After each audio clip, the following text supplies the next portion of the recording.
Costa Rica के ओसा peninsula के रेन फॉरेस्ट में हूँ। मैं जानता हूँ कि यह इलाका पैसिफिक से घिरा है।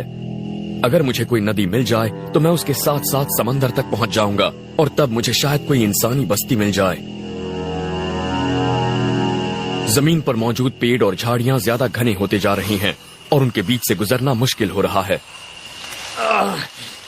ये झाड़ियां बहुत घनी हैं और अब ये दूसरे जंगल के ठीक बीचों बीच हैं। ऐसे जंगल में दिशा भटक जाना जानलेवा हो सकता है। इस इलाके में होने वाली 5 में से करीब 1 मौत इसलिए होती है क्योंकि सैलानी हड़बड़ाकर भटक जाते हैं।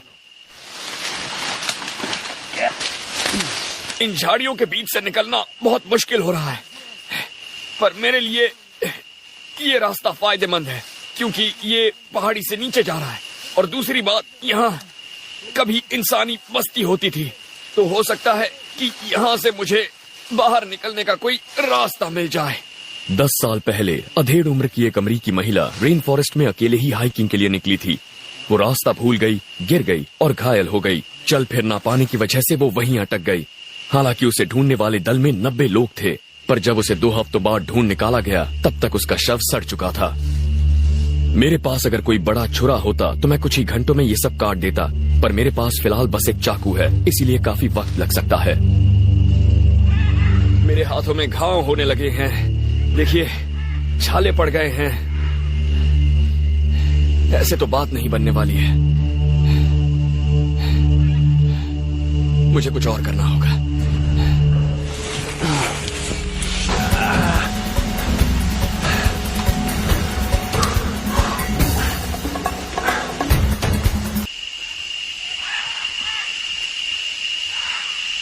मैं खाने की कोई चीज ढूंढने के लिए नदी से दूर आ गया हूँ।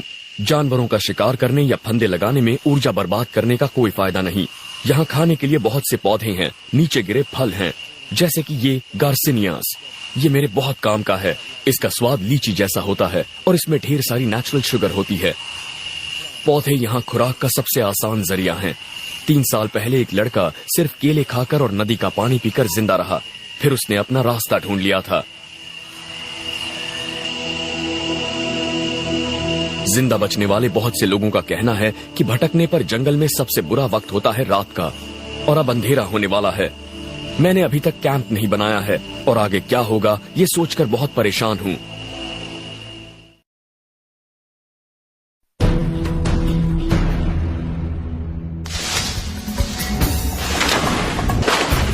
मैं कोस्टा रिका के रेन फॉरेस्ट में हूँ और मुझे बाहर निकलने का रास्ता ढूंढना है। डिसेंट्री डायरिया का एक बिगड़ा हुआ रूप है। शायद मैं इसका शिकार नहीं हुआ हूँ, शायद मेरे पेट में कोई वायरस चला गया है। हो सकता है मैंने गलती से किसी बैक्टीरिया या जानवर के मल को छू लिया हो। मुझे यकीन है कि मैंने कल जो पानी पिया था वो साफ था, लेकिन इसने मुझे याद दिलाया कि मुझे और ज्यादा सावधान होना चाहिए। पानी में बहुत से वायरस और माइक्रोब्स होते हैं, इसीलिए हाइकिंग पर जाने के दौरान हमेशा पानी साफ करने वाली गोलियां ले जाइए। पर कभी कभी किस्मत आपका साथ नहीं देती।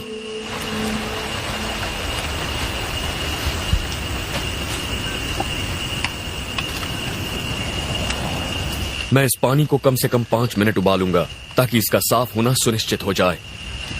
डायरिया के दौरान शरीर से पानी और सॉल्ट निकल जाते हैं और अब मेरे सामने हीट स्ट्रोक का भी खतरा है। अगर ये चीजें साथ में हुई तो जानलेवा हो सकती हैं। हीट स्ट्रोक के लिए जरूरी नहीं कि आपको भटके हुए कई दिन हो गए हों। हर साल हाइकर कम पानी पीने की वजह से भी मारे जाते हैं।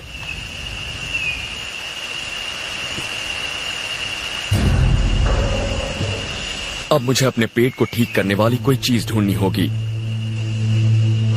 जंगल आपको बीमार बना सकता है, पर इसका इलाज भी बता सकता है, बशर्ते आपको उसकी पहचान हो। जंगल में मिल्क ट्री नाम का एक पेड़ होता है। इसका सत खराब पेट के लिए वाकई अच्छा होता है।